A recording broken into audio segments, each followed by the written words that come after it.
नेकपा एमालेको विवादमा अहिलेसम्म कहीँ कतै नखुलेका नेता टङ्क कार्की आज हामीसँग स्टुडियोमा हुनुहुन्छ। उहाँ लामो समयदेखि नेकपा एमालेको शुद्धिकरणका लागि प्रयासरत हुनुहुन्छ अनि उहाँ एक हिसाबले भने उहाँले जसरी प्रयास गरे पनि त्यसमा सफलताभन्दा बढी उहाँलाई असफलता नै मिलेको छ।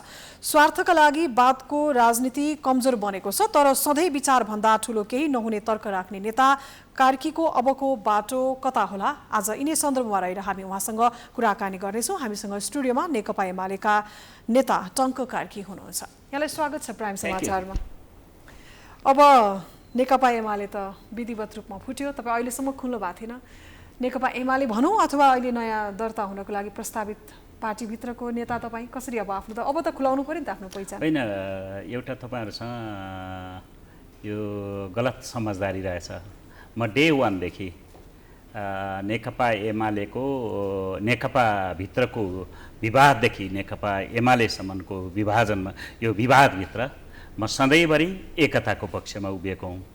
यहाँभित्र रहेका विसङ्गति कतिको सक्रिय हुनुभयो भन्ने हुन्छ नि त, सबैलाई त्यतिकै एनालाइसिस त भएन होला। यसो त यो अब सामान्यतः मानिसहरू अहिले के देखिरहेछन् नेपाली राजनीतिमा, राजनीतिभित्रका पनि राजनीतिभन्दा बाहिर पनि पार्टीलाई व्यक्तिको इर्दगिर्द देख्ने एउटा प्रवृत्ति छ हैन।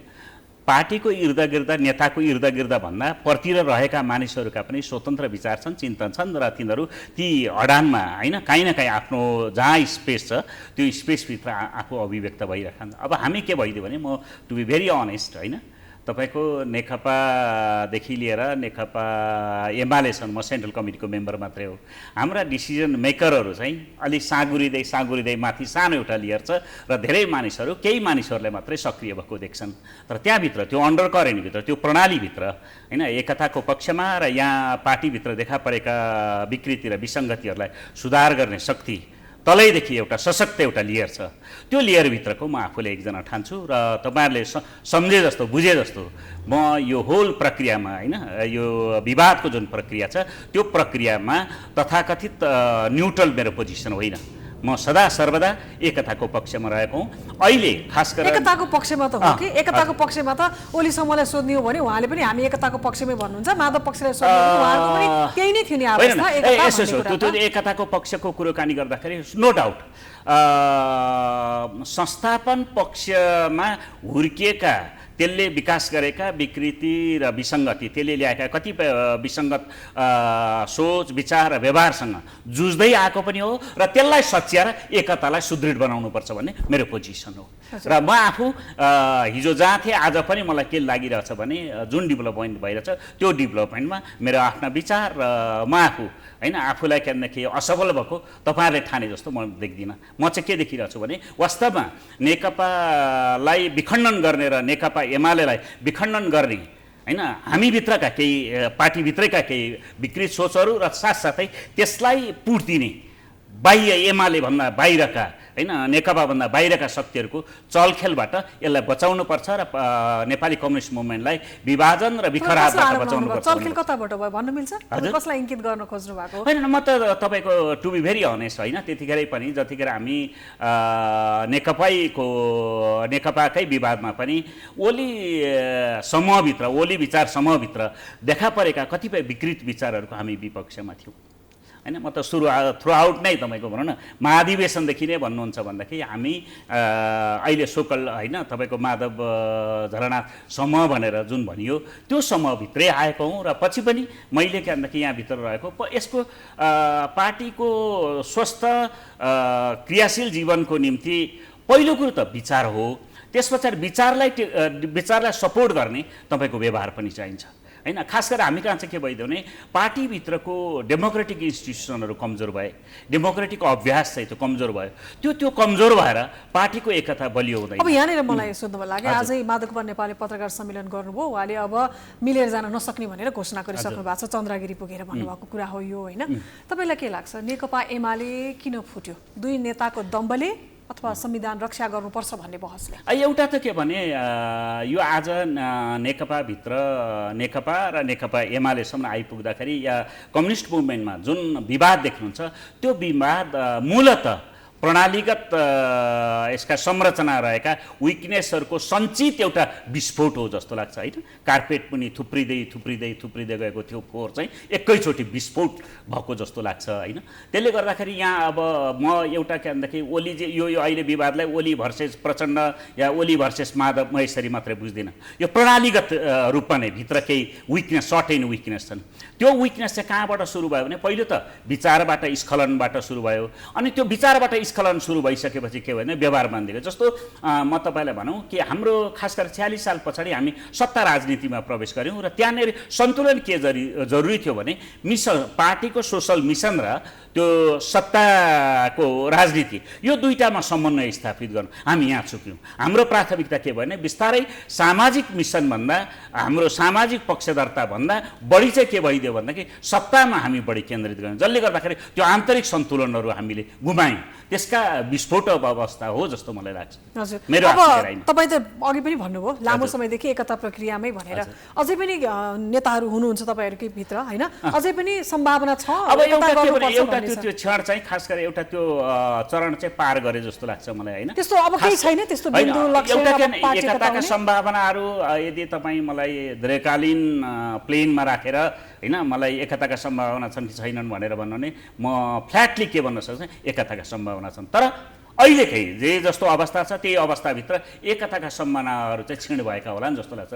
म यही नेकपा एमाले भित्रकै विवादको कुरोकानीहरूमा पहिलो कुरोकानीहरू के भयो भने यसको सबैभन्दा ठुलो एउटा डिरेल हुने बाटो चाहिँ खास गरेर यो 28 गते फागुन 28 गते जस्तो लाग्छ जब ओली समूहले आफ्नो पक्षलाई मात्र राखेर छुट्टै हैन पार्टीका नियमित कार्यहरू सञ्चालन गर्न थाल्यो। करिब करिब आधा जस्तो शक्तिलाई एक्सक्लुड गरेर आफू मात्रै बसेर जुन निर्णय गर्न थाल्यो त्यो निर्णयपछि विवाद भयो। त्यो विवादलाई हामीले अगाडि सार्दै के भन्यौँ भन्दाखेरि जेठ 2 गते 2075 को परिस्थितिमा पार्टीले फर्काउनुपर्छ। त्यो एक मात्रै शर्त थियो। हाम्रो राष्ट्रिय भेला जुन भयो सोकल माधव झरनासम्मको राष्ट्रिय भेला जुन भयो त्यो भेलाको रिजोल्युसन त्यसको होइन कार्य निर्देश भनेको के हो भने जेठ 2 2075 को परिस्थिति ओली ठिक छैन म माधव झरनातिर थिएँ अहिले आएर नयाँ पार्टी दर्ता भएपछि म ओलीतिर गएँ भने जसरी त्यो भनौँ न ओली पक्षतिर हैन त्यसको त्यो बिचमा डेभलपमेन्ट भयो। यो बिचमा डेभलपमेन्ट के भयो भन्नुहुन्छ भने एक त त्यसमा के पाउनु भयो हैन त्यसमा एउटा कुरा यो बिचको डेभलपमेन्टमा के भने 10 बुँदे सहमति भयो। जुन 10 बुँदे सहमतिमा हैन तपाईको माधव नेपाल स्वयं जसको हाम्रो नेता हुनुहुन्थ्यो उहाँ स्वयंले त्यसका प्रत्येक अक्षरमा त्यसका प्रत्येक बुँदामा उहाँको सहमति छ। त्यति मात्र होइन त्यो पछाडि त्यो सहमति पछाडि पनि त्यसभन्दा अगाडि पनि पावर सेयरिङको मोडलमा पनि जानेको थप्ने कुरोकानीहरूमा हैन त्यो प्रपोजल नभएको होइन तर उहाँ आफैले त्यसलाई किन अस्वीकार गरिदिनु। एउटा कुरोकानीहरू के छ भने अगाडिको त्यो 10 बुँदे सहमति गर्दा यदि माधवजीको चित्त बुझेको थिएन त्यस्तो के कुरो थियो जुन कुरोलाई 10 बुँदे सहमतिमा किन राखिएन, त्यसमा त्यो एजेन्डा चाहिँ किन इन्क्लुड गरिएन। जब उहाँ 10 बुँदेमा अक्षरशः उहाँ सहमत हुने अनि त्यस पछाडि पावर मोडालिटीमा पनि सेयर गर्ने कुरोकानीहरू गरिसकेपछि त्यसमा थियो नि अझ लेटेस्ट डेभलपमेन्ट भनेर भन्नुहुन्छ नि अलिक अगाडि एक हप्ता जस्तो यो डिभिजनको एक हप्ता माधवजीले छुट्टै पार्टीको घोषणा गर्नुभन्दा एक हप्ता अगाडि जस्तो मात्रै त्यो भएको मिटिङमा त्यो सेन्ट्रल कमिटीले के निर्णय गरेको भन्दाखेरि एकता सम्मानजनक एकताको कार्य निर्देश चाहिँ गरेको।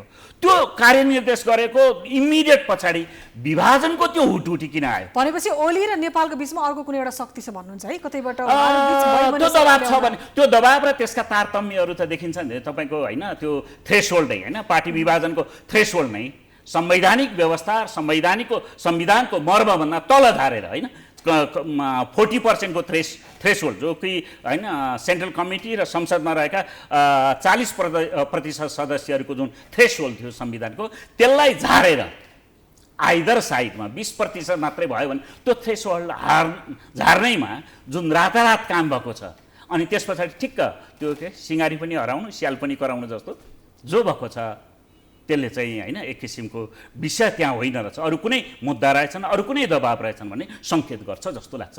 त्यसले गर्दा अहिले पार्टी दर्ता गर्नुभयो माधव कुमार नेपालले, त्यति बेला केही उहाँलाई साथ छोडेर फेरि ओली पक्षतिर तपाईँले कसरी लिनुहुन्छ भनौँ न, उहाँहरूलाई कसरी लिनुहुन्छ? माधवजीहरूलाई होइन त्यो बाहिर कोही पनि एकजना मान्छे पनि नछुटोस् भन्नको निम्ति हामीले फेरि पनि बाँकी रहेका जो साथीहरू थियौँ हामी ती साथीहरू बसेर हामीले छलफल गऱ्यौँ। छलफल गर्दाखेरि हामीले के भन्यो भने पार्टीले नेकपा एमाले होइन संस्थापन पक्षले यो 14 जनामाथि गरेको कारबाही फिर्ता गरोस् र उहाँहरूले पनि अलगै पार्टी जाने कुराकानीहरूबाट रिट्रिट हुनुहोस्, फर्किनुहोस्। हामीले त्यो फेरि पनि हामीले त्यो प्रयत्न गऱ्यौँ। तर अब साथीहरू टसमस नगर्ने भएपछि अब होइन विभाजनको विकल्प छैन भनेपछि हामी ती साथीहरूलाई शुभकामना दिन बाहेक अर्को कुनै समयमा फेरि एकजुट हुनेछौँ, फेरि हामी एकअर्का हामीले केही गल्ती गरेका छौँ, तपाईँहरूले केही गर्दा त्यहाँ फेरि रियलाइजेसनको एउटा प्रोसेस एकदिको हुँला भनेर भन्नुभन्दा हामीसँग के विकल्प छ? अब अर्को एउटा कुरा, पार्टी फुट्ने मात्रै प्रसङ्ग होइन, कम्युनिस्टहरू सबै कार्यगत एकता गरेर अगाडि बढ्ने भन्ने कुरा छ। यो कार्यगत एकताले फेरि पछि अर्को एउटा शक्तिशाली कम्युनिस्ट एउटा पार्टी बनाउने भन्ने पनि आवाजहरू कुराहरू सुनिन्छ।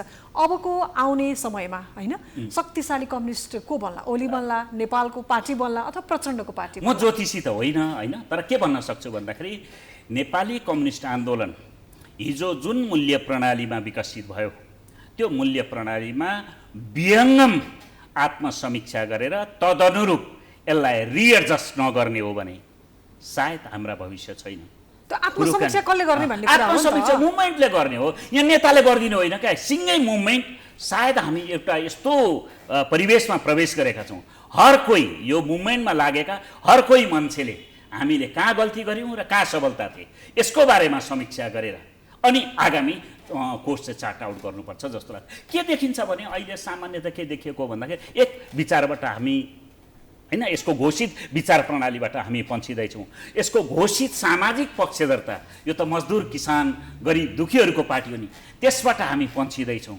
यसलाई फेरि त्यो ट्र्याकमा आज तपाईँको नेपालको सामाजिक स्ट्रक्चर भनेर भन्नुहुन्छ भने कम्युनिस्ट मुभमेन्टले भने जस्तै 75 लाख मानिसहरू स्वयं नेपालमा इन्डस्ट्रियल डेभलपमेन्ट नभएको भए पनि विश्वकीकरणको प्रक्रियामा आएर भए पनि 75 लाखभन्दा बढी मानिसहरू श्रमजीवीको रूपमा उपस्थित भएर छ। त्यो वर्गको हित साध्ने पार्टीको जरुरी होला कि नहोला?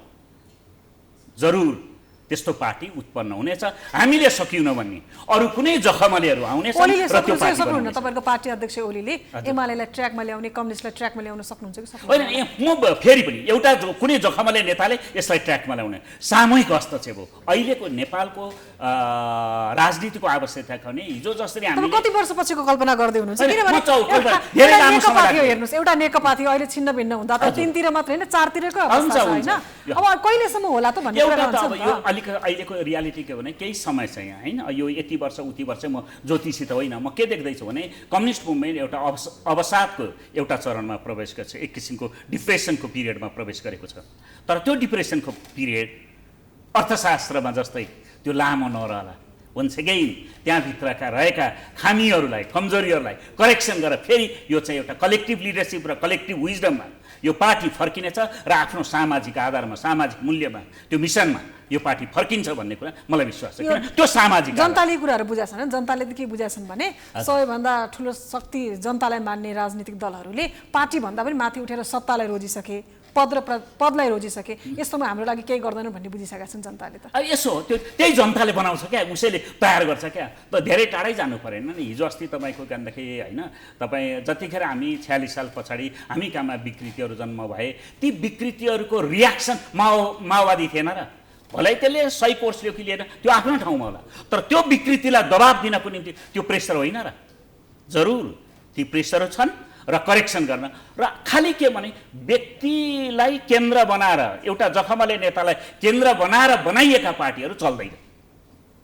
त्यो चाहिँ पक्का पक्की आजै पनि जुन हेराइ छ नि हाम्रो, त्यो हेराइ छ क्या एउटा व्यक्तिलाई केन्द्रमा गरेर माधव नेपाल, झलनाथ या होइन प्रचण्ड, ओली या शेरबहादुर देउपा त्यसलाई केन्द्र बनाएर जुन सोच्ने विचार प्रणाली छ, पार्टी भनेको दल आउनु पर्यो क्या। दलको भावना चाहिँ अभिव्यक्त।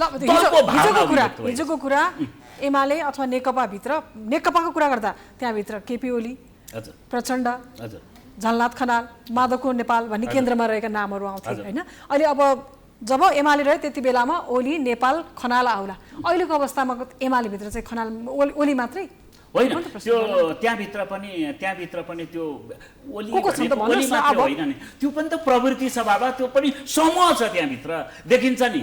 त्यहीँभित्र शङ्कर पोखरेल पनि छन्, त्यहीँभित्र सुभाष नेमाङ पनि छन्, विष्णु पौडेल छन्, पृथ्वी सुब्बा गुरुङहरू छन् नि त साथीहरू, तिनीहरू पनि त सोचिरहेछन् नि। त्यहाँभित्र एक छत्र होइन, अब ओलीजीले चिता त्यही बितायो होइन, बारदलीमा आएर उद्घोषण गर्दाखेरि मात्रै पार्टी चल्छ भन्ने कुरो गर्ने, त्यसलाई मात्रै इन्डोर्स गरेनन् उनीहरूले। त्यहाँभित्र पनि त्यो देखिन्छ, रियलाइजेसनको एउटा प्रोसेस त्यहाँभित्र सुरु भएको। अब कहिले आउँछ त दोस्रो पुस्ताका नेताहरू अगाडि आउनुपर्छ भनेर तपाईँको पनि पालो आउने होला। चिन्ता म बुझ्छु, म तपाईँहरूको चिन्ता के बुझ्छु भन्दाखेरि त्यो तपाईँहरूको मात्र होइन, मेरो पनि चिन्ता हो, सिङ्गे राष्ट्रको चिन्ता हो। हामी कहाँमा के भइदियो भने राजनीतिमा अगस्सी मुनि जस्तो एउटा प्रवृत्ति डेभलप भयो क्या, पावरबाट कहिल्यै त्यो पावरको तृष्णाबाट कहिले पर नपन्छे। 46 सालदेखि त यही टिम त हो नि होइन, त्यसलाई नयाँ ब्लड थप्ने, त्यसलाई मोर डाइनामिक बनाउने, त्यो जेनेरेसन ग्यापलाई ब्रिज अप गर्ने, सोसल आएको चेन्जहरूलाई अभिव्यक्त गर्ने, ती संरचनाहरू चाहिँ खास गरेर त्यसको निम्ति व्यक्ति होइन, पार्टी भनेको दलभन्दा कमिटी छ नि त, माथि सेन्ट्रल कमिटी छ, कार्य समिति होला, के छन् तलका कमिटीहरू छन्, तिनीहरूका नि भावना यहाँभित्र विशद छलफल गर्ने, बहस गर्ने, एजेन्डालाई कमिटीभित्र 2 जना बसेर छलफल गर्ने, सायद यो मोडल फेल खाइरहेछ। हामीलाई त्यसको निम्ति के भइदियो भने हाम्रो एक त सामन्ती समाजको त्यो प्रभावहरू छ, हिजोको अतीतको त्यो ह्याङओभर छ हामीलाई, किन राजा महाराजाहरू त संविधान कानुनभन्दा माथि बसेका हुन्, हाम्रा नेताहरूले पनि आफूलाई करिब त्यही ढङ्गले सोचे। अब हाम्रो कम्युनिस्ट मुभमेन्टमा चाहिँ हामीले के पनि गर्यौँ भन्दाखेरि हामीले हाम्रो त्यो पार्टीको आन्तरिक जीवन प्रणालीलाई सञ्चालन गर्ने करिब स्टालिनबाट सिक्यौँ क्या। एकजना सर्वोच्च नेता छ, बाँकी सबै चाहिँ लाइफलेस नट एन्ड बर्डको रूपमा, त्यो पाठ पूर्जाको रूपमा मात्रै हामी आफूलाई त्यसरी होइन। हर कोही मान्छे यो पार्टीमा रहेको हर कोही मान्छेको भावना अभिव्यक्त गर्ने। अब अन्त्यमा समय एकदम कम छ, जाँदा तपाईँलाई मैले सोध्न चाहेँ, अब तपाईँको यति कुराबाट बुझ्नु पर्यो तपाईँ नेकपा एमाले भित्रै हुनुहुन्छ भनेर बुझ्नु होइन। नेकपा एमाले भित्र हुनुको रिजन केही छन् है, एउटा भनेको नेकपा एमाले नै चाहियो, अर्को भनेको त्यसको झन्डा चाहियो, अर्को भनेको त्यसको छाप चाहियो, त्यसैले पनि तपाईँलाई रोकेको हुन सक्छ। तपाईँ सही भन्नुहोस्, तपाईँ ओली कि माधव नेपाल भन्नु। मेरा चाहिँ यी तफसिलका विषय हुन्। एउटा कुरो कहाँनिर के हो भने अहिले नेकपा एमालेको च्यानमा होइन, त्यो चितामा आफ्नो ह्याकुलो सेकाउने शक्तिहरू एमाले इतरका साना होइन, सामान्य सोच्ने नसोच्नेदेखि धेरै परसम्मका शक्तिहरू छन्। ती शक्तिलाई खुदो पल्टिने काम नेकपा एमालेको विभाजनबाट गर्नुहुन्न। तपाईँलाई अलिक अगाडिको मात्रै इतिहास, नेपालकै इतिहास सम्झाउँ भने नेकपा एमालेको 54 सालको विभाजन र नेपाली कङ्ग्रेसको विभाजन पछाडि यो मुलुकको त्यो डेमोक्रेटिक जुन प्र्याक्टिस थियो त्यो डिरेल भएको भएन। ती सम्भावनाहरू आज पनि छन्। नेकपा एमालेको डिभिजनबाट जो यो अभिष्ट पुरा गर्न लागिरहेको शक्ति छ त्यसलाई खुँदो पल्टिने खालको काम गर्नु हुँदैन। त्यसकारणले पनि नेकपा एमालेको एकता अनिवार्य छ। तर यसको अर्थ के होइन भने सिद्धान्तहीन सम्झौता होइन, आत्मसमर्पण होइन, मुद्दामा आधारित हामी अहिले पनि एकता गरेर ती 10 बुँदाको अक्षरशः पालना गर्ने शर्तमा मात्रै, कठपुतली बनेर होइन। हामी आज पनि त्यो लडाइँ लडिरहेछौँ र भोलि पनि त्योभन्दा 10 बुँदेले नै सबै पेनेसिया होइन यो होइन, त्यो सब रोगको औषधि होइन। बुझौँ पार्टी छिन्न भिन्न हुने अवस्थामा बिचमा मध्यस्थकर्ताको भूमिका जोडेर तपाईँहरू अझै पनि पार्टी जोडाउने। हामी पार्टी यो मध्यस्थ सदस्यता म जान्दिनँ, म त्यतातिर त्यो भाषा म बरु गर्दिनँ। के हो भने पार्टीभित्रको विकृति विसङ्गतिलाई करेक्सन गर्दै एकपटक फेरि यो पार्टीलाई आफ्ना घोषित मिसन र आफ्नो सामाजिक पक्षधरतामा फर्काउनु जरुरी छ। त्यो विचारदेखि लिएर व्यवहारसम्म करेक्सन गर्नु जरुरी छ। That's much. कहिले यता कहिले उता त होइन, त्यस्तो होइन, त्यो त्यस्तो होइन। हस्, धन्यवाद यहाँलाई यो समयको साथको लागि। दर्शकवृन्द, हामीले नेकपा एमाले भित्रको विवाद र यसले जसरी पार्टी विभाजनसम्मको अवस्थामा पुग्यो त्यसभित्र के कुराहरूले मुख्य रूपमा अर्थ राखे यिनै सन्दर्भमा रहेर कुराकानी गरेका थियौँ। नेकपा एमालेका नेता टङ्क कार्की हामीसँग स्टुडियोमा हुनुहुन्थ्यो। यो सँगै हामी समाचारको अन्त्यमा आइपुगेका छौँ। जाँदा जाँदै प्रमुख समाचार पुनः एकपटक।